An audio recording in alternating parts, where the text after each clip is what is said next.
ദൈവികമായ രക്ഷയും കരുണയും നമ്മുടെ പേരിലുണ്ടായിരിക്കട്ടെ. വിശുദ്ധ ഖുർആൻ അധ്യായം 3 സൂറത്ത് ആൽ ഇമ്രാൻ വചനം 159.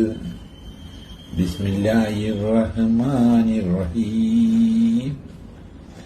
ഫബിമാ റഹ്മത്തിൻ മിനല്ലാഹി ലിൻത ലഹും വലൗ കുൻത ഫല്ലൻ ഹലീലൻ ഖൽബിലൻ ഫല്ലു മിൻ ഹൗലിക്.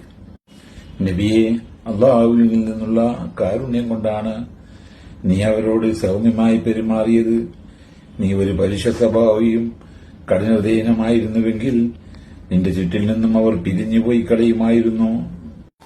ഫഅഫു അൻഹും വസ്തഗ്ഫിറു ലഹും വസാവിറുഹും ഫിൽ അംർ ഫഇദാ അസംത ഫതവക്കൽ അലല്ലാഹ് ഇന്നല്ലാഹു യുഹിബ്ബുൽ മുതവക്കിലീൻ.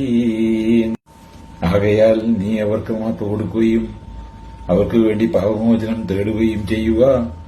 കാര്യങ്ങളിൽ നീ അവരോട് കൂടിയാലോചിക്കുകയും ചെയ്യുക. അങ്ങനെ നീ ഒരു തീരുമാനമെടുത്തു കഴിഞ്ഞാൽ അല്ലാഹുവിൽ ഭാരമേൽപ്പിക്കുക. തന്നിൽ ഭാരമേൽപ്പിക്കുന്നവരെ തീർച്ചയായും അല്ലാഹു ഇഷ്ടപ്പെടുന്നതാണ്.